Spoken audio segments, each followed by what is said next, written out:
વિદ્યાર્થી મિત્રો, તો આજે આપણે શીખીશું ગરીબી વિશે અભ્યાસ કરીશું. ગરીબી એક આપણા નહીં પરંતુ વિશ્વમાં વ્યાપેલી એક ચિંતાજનક બાબત અને પ્રશ્ન છે. ગરીબી દરેક અર્થતંત્રમાં કૂદકે અને ભૂસકે વધતી જોવા મળે છે. જ્યાં જ્યાં બેકારી જોવા મળે છે, ત્યાં ત્યાં ગરીબી પણ જોવા મળે છે. જેથી ગરીબી અને બેકારીને સગી બે બહેનોની ઉપમા આપવામાં આવેલી છે કે જ્યાં ગરીબી હોય ત્યાં બેકારી અને બેકારી હોય ત્યાં ગરીબી જોવા મળે છે. ગરીબી અર્થતંત્રમાં પ્રવર્તી એક પરિસ્થિતિ છે જેમાં સમાજનો એક વર્ગ પોતાની પાયાની લઘુત્તમ જરૂરિયાત પણ સંતોષી શકતો નથી. એટલે કે રોટી, કપડાં અને મકાન એ જરૂરિયાત પણ વ્યક્તિ સંતોષી શકતો નથી. મોટાભાગના વિકાસમાન દેશો કે જ્યાં માથાદીઠ આવકનું નીચું પ્રમાણ છે,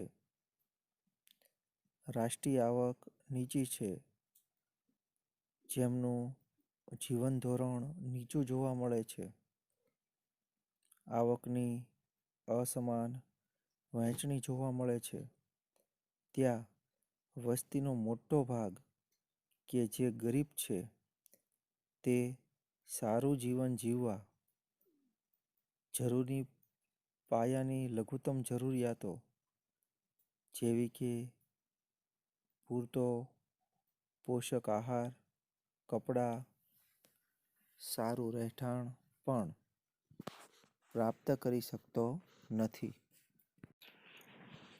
બીજી તરફ ધનિક અને સાધન સંપન્ન વર્ગ ઊંચી આવક સાથે ઊંચું જીવન ધોરણ જીવતા હોય છે. અર્થતંત્રમાં જોવા મળતી આ આર્થિક અસમાનતાને કારણે સમાજમાં અસંતોષ, અશાંતિ, ઈર્ષાભાવ તેમજ વર્ગ વિગ્રહ જેવી પરિસ્થિતિ પણ જોવા મળે છે.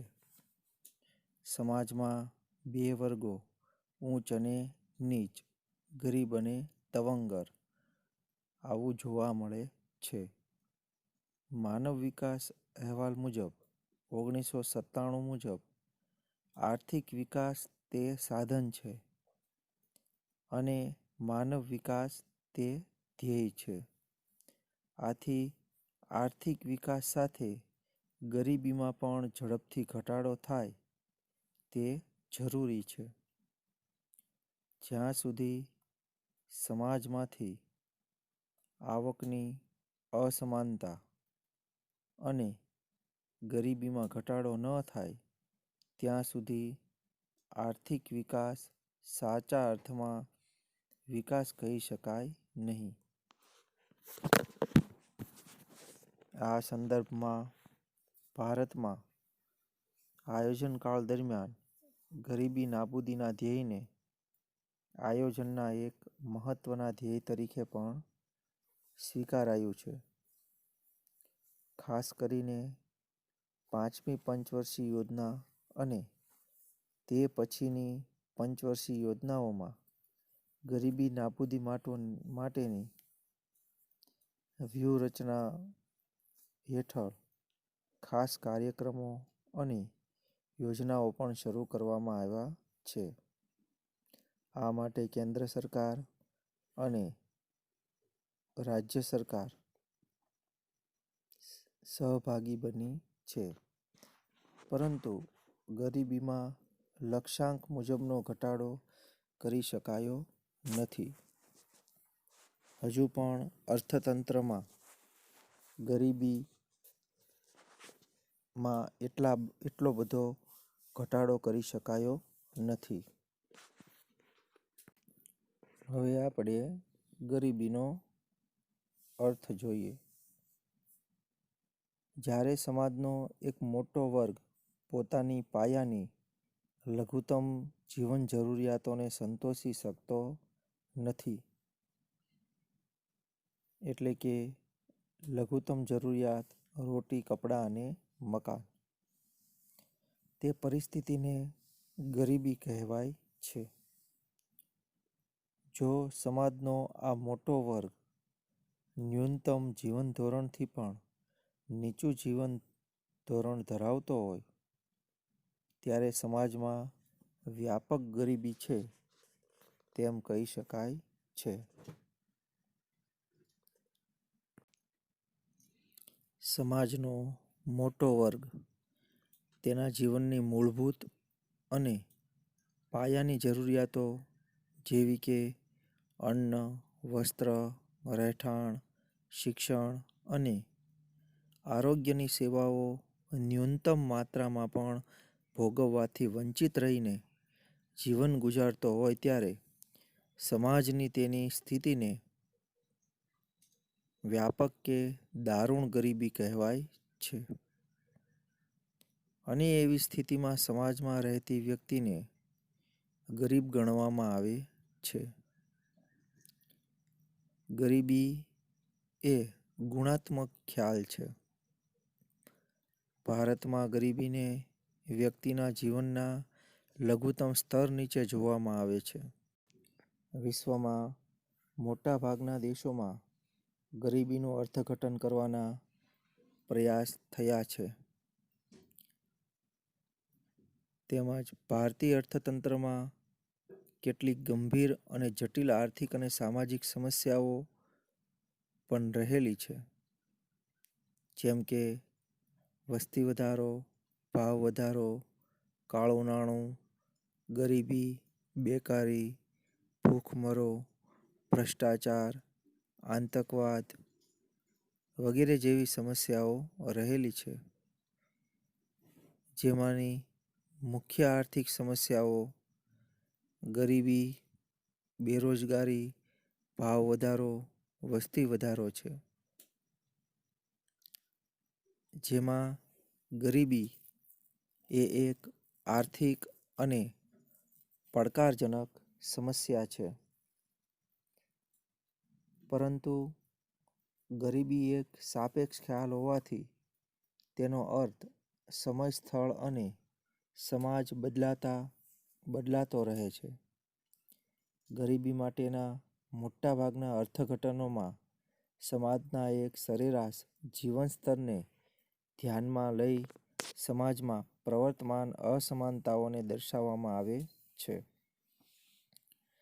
તેથી વિકસિત અને વિકાસશીલ દેશોમાં ગરીબીને નક્કી કરતા ધોરણોમાં તફાવત જોવા મળે છે. આ સંદર્ભમાં ગરીબીના જુદા જુદા અર્થઘટનોને બે વિભાગમાં વહેંચી શકાય છે.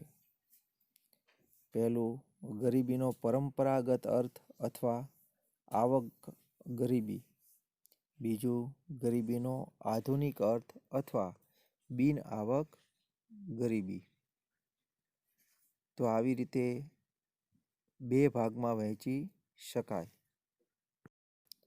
ગરીબીના આવક અભિગમ મુજબ જીવન જરૂરી ચીજવસ્તુઓ અને સેવાઓને ખરીદવા માટે નક્કી કરવામાં આવેલ આવક કે ખર્ચની લઘુત્તમ સપાટી એટલે ગરીબી રેખા. ગરીબી રેખા દ્વારા નક્કી થયેલ આવક કે ખર્ચની લઘુત્તમ સપાટીથી ઓછી આવક ધરાવનાર કે ખર્ચ કરનાર વર્ગ ગરીબ કહેવાય. આમ જોઈએ તો ગરીબીના લક્ષણોમાં જે વ્યક્તિને 2 ટંક પૂરતું ભોજન મળતું ન હોય, રહેવા માટે પૂરતી માત્રામાં મોકળાશવાળી એટલે કે છૂટની જગ્યા પ્રાપ્ત થઈ ન હોય, જેઓ મોટે ભાગે નિરક્ષર હોય, જેનું આયુષ્ય રાષ્ટ્રીય સરેરાશ આયુષ્ય દરથી પણ ઓછું હોય, ના છૂટકે ગંદા વસવાટ કે સ્લમ વિસ્તારોમાં વસવાટ કરવો પડતો હોય, જેની આવક નિર્ધારિત અપેક્ષિત આવકથી પણ ઓછી હોય,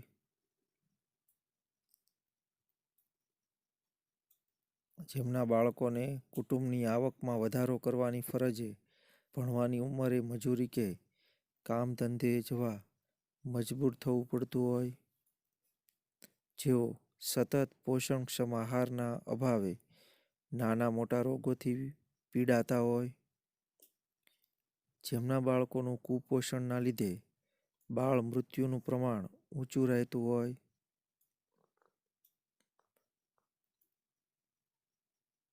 તેનું આયુષ્ય રાષ્ટ્રીય સરેરાશ આયુષ્ય દરથી પણ ઓછું હોય, તો આવો વર્ગ અથવા આવી સ્થિતિ એ ગરીબીની સ્થિતિ છે. ભારતમાં ગરીબી રેખા માટે જરૂરી ચોક્કસ ન્યૂનતમ કેલરી પ્રાપ્ત કરવા જરૂરી ખોરાક પાછળ થતા લઘુત્તમ વપરાશી ખર્ચને ધ્યાનમાં લેવાય છે. પરંતુ આ પદ્ધતિથી નક્કી થતી ગરીબી રેખાની મર્યાદા એ છે કે તે ફક્ત અપૂરતા ખોરાકની કે ભૂખમરાની સ્થિતિને દર્શાવે છે. ગરીબી ફક્ત ભૂખમરાની સ્થિતિ નથી. લઘુત્તમ સરેરાશ જીવન ધોરણના ખ્યાલમાં ખોરાક ઉપરાંત અન્ય બાબતો કપડાં, રહેઠાણ, શિક્ષણ, આરોગ્ય, સ્વચ્છતા, પીવાનું સ્વચ્છ પાણી વગેરે પાયાની સગવડોનો પણ સમાવેશ થાય છે. અને તેથી જ ગરીબીના આધુનિક અભિગમ તરીકે બિન આવક ગરીબીનો ખ્યાલ વધુ મહત્વનો બન્યો છે. આધુનિક અર્થશાસ્ત્રીઓના મતે આવક ગરીબી કે ગરીબીનું એક મહત્વનું પાસું છે, પરંતુ તે માનવ જીવનના એક નાના હિસ્સાનો જ ખ્યાલ આપે છે. કાર્ય કરવાની તથા પસંદગી માટેની જે સ્વતંત્રતા ધનિકો પાસે ઉપલબ્ધ હોય છે, તે ગરીબોને ક્યારેય હોતી નથી.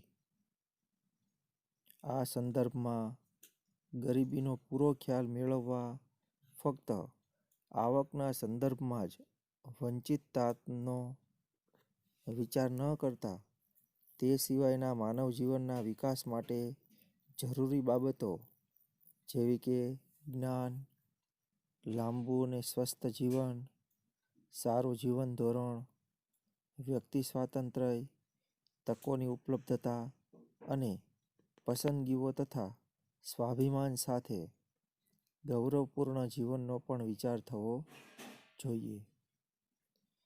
સંયુક્ત રાષ્ટ્ર વિકાસ કાર્યક્રમ એટલે કે યુનાઇટેડ નેશન્સ ડેવલપમેન્ટ પ્રોગ્રામના માનવ વિકાસ અહેવાલમાં માનવ વિકાસ આંક એટલે કે હ્યુમન ડેવલપમેન્ટ ઇન્ડેક્સ અને માનવ ગરીબી આંક એટલે કે હ્યુમન પોવર્ટી ઇન્ડેક્સ ની ગણતરીમાં મુખ્ય 3 બાબતો જ્ઞાન, આરોગ્ય અને સારા જીવન ધોરણનો સમાવેશ કરવામાં આવ્યો છે. તેમાં જ્ઞાન માટે સાક્ષરતા દર અને નોંધણીનો દર એટલે કે એનરોલમેન્ટ રેશિયો, આરોગ્ય માટે જન્મ સમયે અપેક્ષિત આયુષ્ય અને સારા જીવન ધોરણ માટે માથાદીઠ કુલ ગૃહ ઉત્પાદનનો સમાવેશ કરવામાં આવ્યો છે. હવે આપણે જોઈએ ગરીબીનું સ્વરૂપ. ગરીબીના ખ્યાલને વધુ સારી રીતે સમજવા અર્થશાસ્ત્રીઓ ગરીબીને તેના સ્વરૂપના આધારે 2 વિભાગમાં વિભાજિત કરે છે. પહેલું છે નિરપેક્ષ ગરીબી અને બીજું છે સાપેક્ષ ગરીબી. જીવનની લઘુત્તમ જરૂરિયાતો સંતોષવા માટે જરૂરી ચીજવસ્તુઓ અને સેવાઓ ખરીદવા માટે નક્કી કરવામાં આવેલ આવક કે ખર્ચની લઘુત્તમ સપાટી એટલે ગરીબી રેખા. આ ગરીબી રેખાથી ઓછી આવક કે ખર્ચ ધરાવતો વર્ગ નિરપેક્ષ ગરીબ કહેવાય. એટલે કે સમાજના લોકો અનાજ, કઠોળ, દૂધ, શાકભાજી, કપડાં જેવી પ્રાથમિક જરૂરિયાતો લઘુત્તમ બજાર ભાવે પણ પ્રાપ્ત કરી શકવા માટે અસમર્થ હોય તો તેઓ નિરપેક્ષ રીતે ગરીબ છે તેમ કહેવાય. નિરપેક્ષ ગરીબી સંપૂર્ણ ગરીબી તરીકે પણ ઓળખાય છે. નિરપેક્ષ ગરીબીના ખ્યાલથી અર્થતંત્રના ગરીબી રેખા હેઠળ જીવતા ચોક્કસ વર્ગને નક્કી કરી શકાય છે અને આ ખાસ ગરીબ વર્ગની ગરીબી ઘટાડવા લક્ષ્યાંક આધારિત ચોક્કસ નીતિઓ ઘડી શકાય છે. ગરીબી રેખા. ગરીબીના નિરપેક્ષ સ્તરનો અંદાજ મેળવવા અનાજ, દાળ, દૂધ, માખણ વગેરેનું લઘુત્તમ ભૌતિક પ્રમાણ કે જે જીવન નિર્વાહ માટે જરૂરી છે તે પ્રાપ્ત કરવા માટે લઘુત્તમ માથાદીઠ વપરાશ ખર્ચ ગરીબી રેખા છે. આ લઘુત્તમ માથાદીઠ વપરાશી ખર્ચ ગરીબી રેખા નક્કી કરવા આયોજનની શરૂઆતમાં Indian council of medical research દ્વારા ગ્રામ્ય ક્ષેત્રો માટે વ્યક્તિ દીઠ દૈનિક 2400 કેલરી અને શહેરી ક્ષેત્ર માટે દૈનિક 2100 કેલરી એટલે કે 2100 કેલરી નક્કી કરવામાં આવી. આ પદ્ધતિનો આયોજન પંચ દ્વારા 1969માં મંજૂર કર્યા અને 1960-61ની કિંમતોને આધાર વર્ષ તરીકે લઈ માથાદીઠ માસિક ₹20 નક્કી કરવામાં આવી.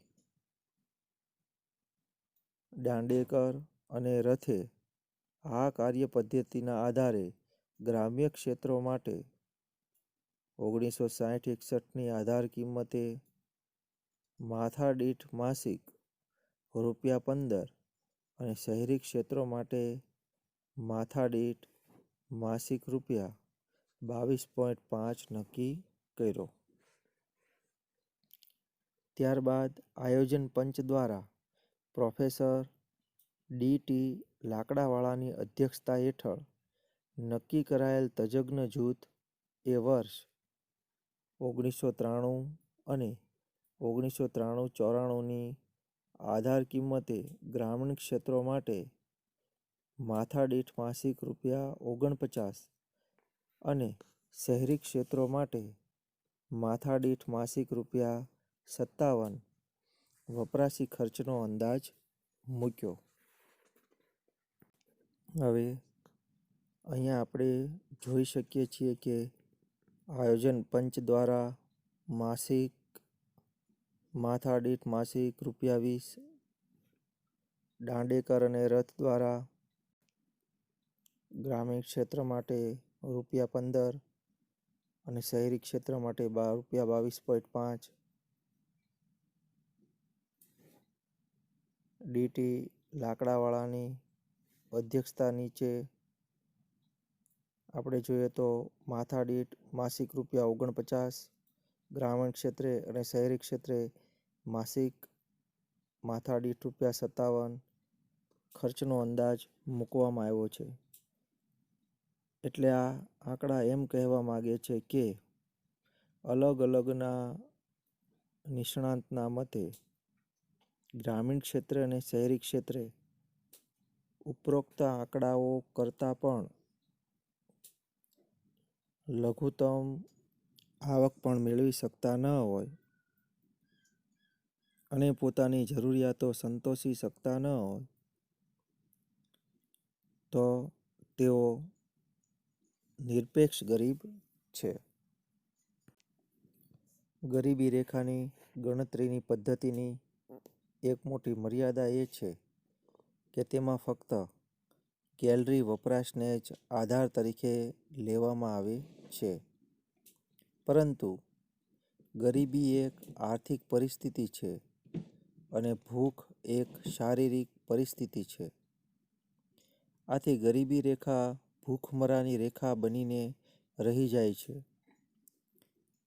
ગરીબી રેખાના ખ્યાલને ગતિશીલ બનાવવા જીવનની ગુણવત્તાનું લઘુત્તમ સ્તર નક્કી કરવું જોઈએ અને તે માટે જીવન જરૂરી સગવડો જેવી કે પૌષ્ટિક અને સંતુલિત આહાર, સ્વાસ્થ્ય, વીજળી, રસોઈનું ઈંધણ, કપડાં, શિક્ષણ પાછળનો ખર્ચ, રહેઠાણ વગેરે બાબતોનો સમાવેશ થવો જોઈએ. આ સંદર્ભમાં ગરીબી માપનની પદ્ધતિની પુનઃરચના કરવા પ્રોફેસર સુરેશ તેંડુલકરની અધ્યક્ષતાવાળી સમિતિએ પોતાનો અહેવાલ વર્ષ 2009માં સરકારને સોંપ્યો. સમિતિએ ગરીબી રેખાને નક્કી કરતી નવી કાર્ય પદ્ધતિ નક્કી કરી, જેમાં કેલરીના વપરાશ માટે જરૂરી ખર્ચ ઉપરાંત શિક્ષણ અને સ્વાસ્થ્ય માટેના ખર્ચનો પણ સમાવેશ કરવામાં આવ્યો. એટલે કે માત્ર કેલરીના આધારે નહીં, પરંતુ શિક્ષણ અને સ્વાસ્થ્ય માટેના ખર્ચને આધારે પણ ગરીબીનું માપન થવું જોઈએ. આ નવી પદ્ધતિ મુજબ વર્ષ 2011-12 માટે માસિક માથાદીઠ વપરાશી ખર્ચ ગ્રામીણ ક્ષેત્ર માટે ₹816 અને શહેરી ક્ષેત્રો માટે ₹1000 ગરીબી રેખા તરીકે નક્કી કરવામાં આવી છે.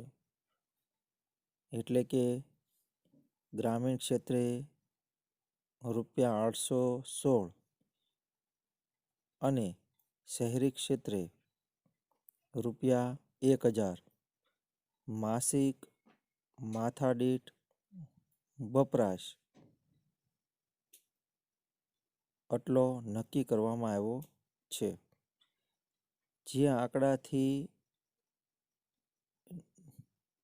નીચેની વ્યક્તિ એટલે કે માસિક માથાદીઠ વપરાશ ગ્રામીણ ક્ષેત્રે 816 અને શહેરી ક્ષેત્ર માટે 1000 નક્કી કર્યો છે, તેટલું પણ ખર્ચ કરી શકતી નથી,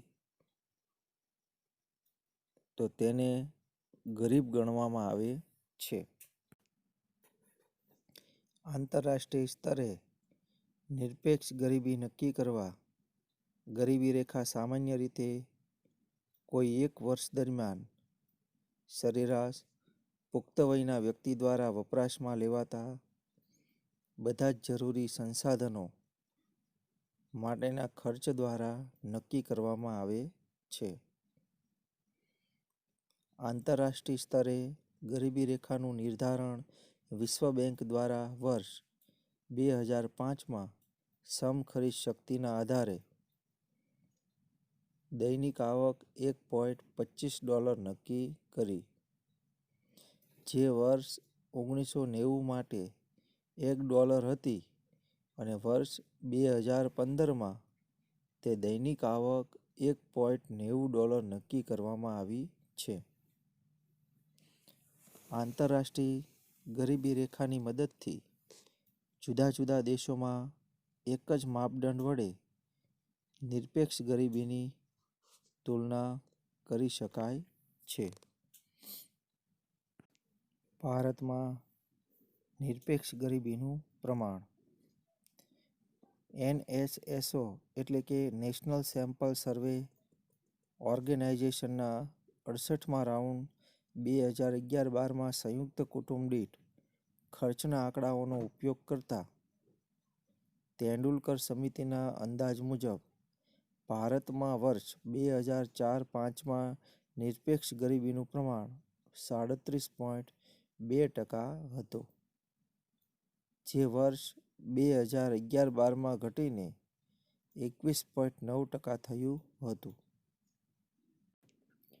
ગ્રામ્ય ક્ષેત્રે ગરીબીનું પ્રમાણ વર્ષ 2004 અને 5માં 41.8% હતું, તે વર્ષ 2011-12માં ઘટીને 25.7% થયું હતું. જ્યારે શહેરી ક્ષેત્રે વર્ષ 2004 અને 5માં ગરીબીનું પ્રમાણ 25.7% હતું, જે ઘટીને વર્ષ 2011-12માં 13.7% થયું હતું. ભારતમાં રાજ્યવાર નિરપેક્ષ ગરીબીનું પ્રમાણ. ભારતના વિભિન્ન રાજ્યોના સંદર્ભમાં જોઈએ તો આયોજન પંચના 2011-12ના અંદાજોના આધારે રાજ્યવાર ગરીબીનું પ્રમાણ નીચે મુજબ જોવા મળ્યું હતું. કોષ્ટક 5.2માં દર્શાવ્યા મુજબ વર્ષ 2011-12માં રાજ્યવાર નિરપેક્ષ ગરીબીનું પ્રમાણ. ગરીબી હેઠળ વસ્તીની ટકાવારી અને આપણને રાજ્યો આપવામાં આવેલા છે. 10%થી ઓછી એટલે કે ગોવા, કેરળ, હિમાચલ પ્રદેશ, સિક્કિમ, પંજાબ અને આંધ્રપ્રદેશ. 10%થી 20% હેઠળ જોઈએ તો ગરીબી હેઠળ વસ્તીની ટકાવારી જમ્મુ કાશ્મીર, હરિયાણા, તમિલનાડુ, ગુજરાત, રાજસ્થાન, મહારાષ્ટ્ર, ત્રિપુરા, નાગાલેન્ડ અને મેઘાલય. ગરીબી હેઠળ વસ્તીની ટકાવારી 20થી 30%માં રાજ્યો પશ્ચિમ બંગાળ, મિઝોરમ, કર્ણાટક અને ઉત્તર પ્રદેશ. ગરીબી હેઠળ વસ્તીની ટકાવારી 30થી 40%માં રાજ્યો જોઈએ તો મધ્યપ્રદેશ, અસમ, ઓડિશા, બિહાર, અરુણાચલ પ્રદેશ, મણિપુર, ઝારખંડ અને છત્તીસગઢ. તો આમ વર્ષ 2011-12માં રાજ્યવાર નિરપેક્ષ ગરીબીનું પ્રમાણ જોવા મળે છે. ઉપરોક્ત દર્શાવેલ માહિતી અનુસાર 10%થી ઓછી ગરીબી દર્શાવતા રાજ્યોમાં ગોવા, કેરળ, હિમાચલ પ્રદેશ, સિક્કિમ, પંજાબ, આંધ્રપ્રદેશનો સમાવેશ થાય છે. જમ્મુ કાશ્મીર, હરિયાણા, તમિલનાડુ, ગુજરાત, રાજસ્થાન, મહારાષ્ટ્ર, ત્રિપુરા, નાગાલેન્ડ, મેઘાલય રાજ્યોમાં 10%થી 20% ગરીબીનું પ્રમાણ જોવા મળ્યું છે. જ્યારે પશ્ચિમ બંગાળ, મિઝોરમ, કર્ણાટક, ઉત્તર પ્રદેશમાં 20%થી 30% અને મધ્યપ્રદેશ, અસમ, બિહાર, ઓડિશા, ઝારખંડ, છત્તીસગઢ, અરુણાચલ પ્રદેશમાં પ્રમાણમાં વધુ એટલે કે 30થી 40% ગરીબી જોવા મળી હતી.